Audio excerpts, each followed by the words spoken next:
오늘은 복합 비료를 얘기하는 데 앞서 단일 비료를 먼저 설명을 드립니다. 혹시 한국사 능력 시험을 공부하시는 분들에게는 일부 도움이 되는데 관심 없는 분들은 패싱하시면 됩니다. 여러분들, 제가 비료 첫 시간 천연 비료 즉 유기질 비료의 시초는 초정 박제가의 북학위와 연암 박지원의 열일기에서 거름의 활용을 주장했다고 했습니다. 그리고 진짜로 그렇게 시행을 했습니다. 그렇다면 화학 비료 즉 무기질 비료의 시초는 무엇일까 궁금한데, 그게 바로 1930년대 독일에 살던 유태인인 프리츠 하버, 기억하실 겁니다. 예전 영상을 한번 찾아보시길 바랍니다. 공기에서 빵을 이라는 제목으로 제가 기억을 합니다. 자, 세계적으로는 프리츠 하버 1930년대가 되고 우리나라에서는 일제 강점기 때 화학 비료가 들어오는데 해방 후 전쟁 그리고 사회 혼란기를 겪고 있었죠. 그리고 바로 1966년입니다.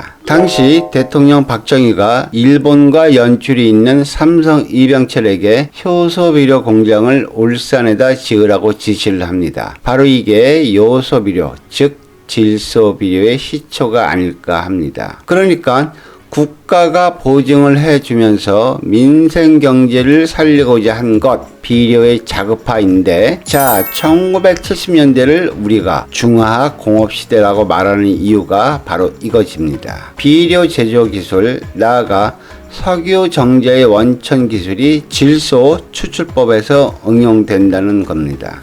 예를 들어 3년 전인가요? 요소수 대란 기억하시는 분들 계실 겁니다. 호주에서 석탄의 수출을 줄이자 상대 교역국인 중국에서는 요소수의 수출을 안 한다고 한 겁니다. 나아가 이런 부분들이 미중 간의 힘겨루기인데, 참고로 우리나라가 요소수를 못 만드는 게 아니라 상대적으로 수입이 싸니까 안 만드는 겁니다. 자, 어쨌든 이런 이유로 삼성 이병철이가 만든 회사가 바로 한국비료공업이라는 상호였고, 지금 2023년 현재 롯데케미컬입니다. 그런데 이제부터 너무 어처구니 없는 부정부패의 원조 삼성이 지금도 가장 부끄러워하는 사건이 터지게 됩니다. 자, 때는 박정희 정부 1966년입니다. 비료 공장을 짓기 위해서 당시 일본에서 건축자재와 기계설비를 수입하게 되는데, 이를 놓치지 않고 사카린 즉 감미당, 뉴스가의 원료와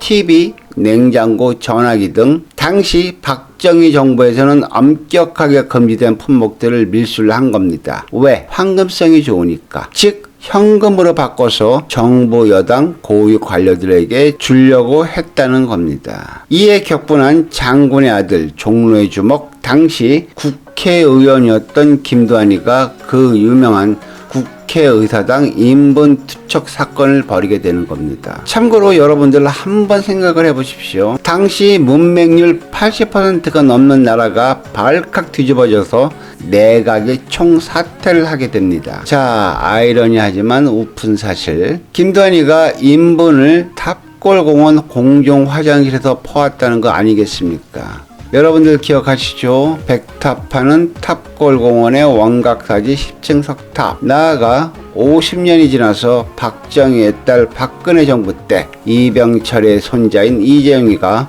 표면적으로는 정유라 말 대납 사건이 일어났습니다. 그리고 또 있습니다. 다른 자료에서는 삼성 사카린 밀수 사건을 한비 사건으로 표현하는 게 심심치 않게 보인다는 겁니다. 자, 한비는 한국비료공업의 약자이지만 우리는 의식적으로 사카린 밀수 사건으로 기억하셔야 합니다. 여러분들, 오늘의 내용을 간략하게 요약합니다. 우리나라 화학비료 즉 단일비료가 되겠죠. 시초는 당시 한국비료공업이라는 상호로 요소비료 즉 질소비료 공장이었다. 때는 1966년 박정희 정부. 그리고 공장을 지으면서 건축자재 속에 사카린과 고급 소비재를 밀수한 것, 이게 바로 삼성 사카린 밀수 사건이다. 나아가 대정부 질의 때 국회의원 김두한이 부패한 정부를 향해 인분을 뿌린 것, 국회의사당 인분 투척 사건. 참고로 당시 국회의사당은 지금의 세종문화회관 자리에 있었습니다. 자, 오늘은 여기까지. 여러분들과 함께해서 행복합니다.